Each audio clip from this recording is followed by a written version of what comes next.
Здравейте на всички! Ще споделя нещо от нашия опит. Известна сентенция звучи така: границите на моя език са границите на моя свят. Изследванията посочват, че децата, говорещи два или повече езика, са по-развити от децата, които владеят само един език. Двуезичното дете показва по-добри умения в области, които нямат нищо общо с езикознанието, в сравнение с дете, което знае само един език. Данните сочат също, че ранното излагане на чужди език показва по-добрите езикови постижения по-късно в живота. В този ред на мисли ще споделя с вас и нашия опит в изучаването на чужди езици, методиката, по която обучаваме нашата дъщеря, ме завладя с систематичността и последователността си. Тази методика лично за мен е най-добра в областта на образованието, тъй като последователността и систематичността наистина е най-добра в която и да е сфера на образованието. Това е така по следните причини. Ученикът усвоява английски език като роден, т.е. по фонетична система, с произношение по срички, с произношение на диграфи, т.е. на отделните буквени комбинации, което се различава от елементарното наизустяване по картинки, както е без разбиране на спецификата на езика. Методиката, за която говоря, ми представена чудесно в този учебник Teach Your Child to Read in 100 Easy Lessons, който представя логиката на езика, която непрекъснато се повтаря в думите в процеса на учене. Много хора казват, децата ще бъркат двата езика при едновременното им изучаване, защото те точно това са видели при масово разпространената училищна система, по която учат учениците. При детайлното изучаване на езика обаче това не става.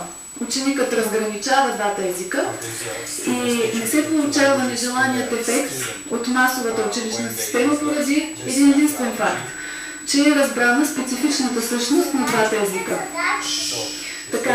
Така ученикът не бърка двата езика и разбира материала и го запомня трайно.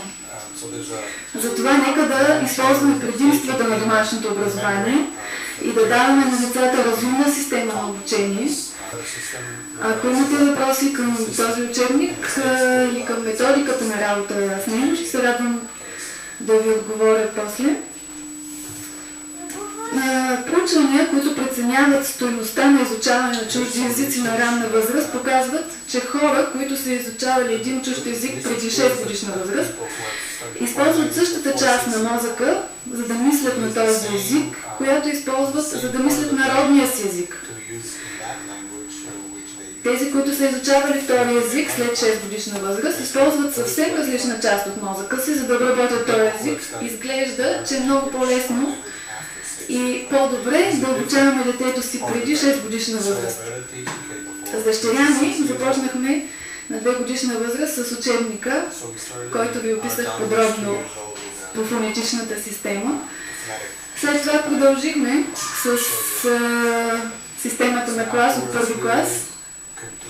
Това естествено продължение беше с изучаване на отделните групи звуци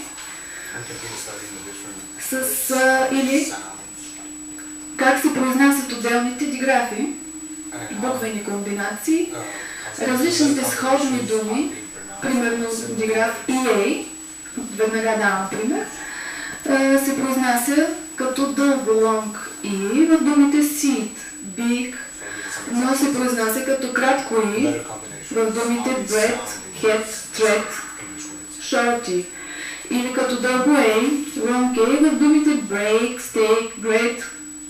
Все една и съща комбинация, но се произнася по 3 различни начини. Освен това, успоредно с изучаването на думите, изучаваме като фон и граматиката в изреченията, текстовете. В момента на 5 годишна възраст изучаваме същинска граматика, последователно и систематично, и методиката, по която учим, позволява на дъщеря ми да учи свободно граматиката и същинска граматика, като не намира никакви затруднения при самото изучаване на материала. Дори сега с нея сме подготвили един кратък текст. Тя ще прочете от нейния предмет наука, Science, който също изучаваме на английски език. Заповядай, Лили.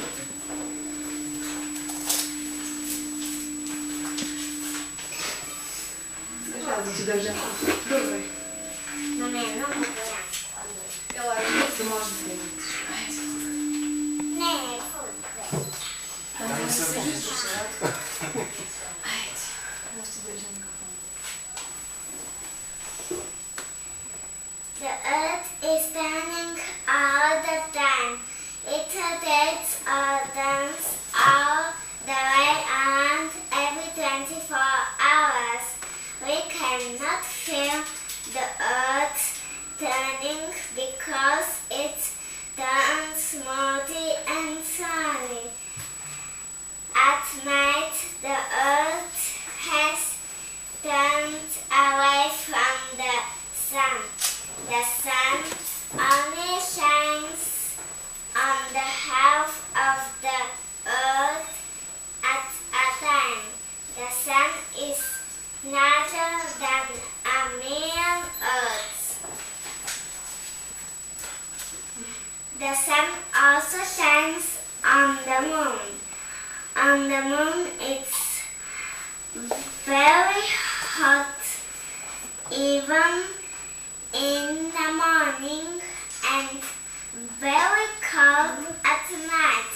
There is no air or water on the moon. The sun makes the sky so bright during the day that you cannot see the stars. Stars are very far from the earth, and people who study the stars say there are billions of them. Some stars make pictures in the sky like Big Dipper.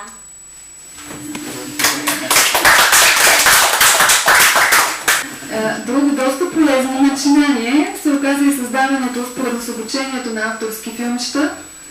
Такова едно образователно филмче е филмчето, което направихме с числата от 1 до 100 на английски язик.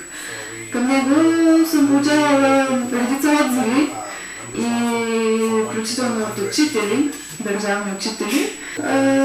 Това филмче е съобразено с потребностите в ученето на учениците, а визуалната хармония и звукозаписът правят пътешествието на децата в чудния свят на цифрите увлекателно и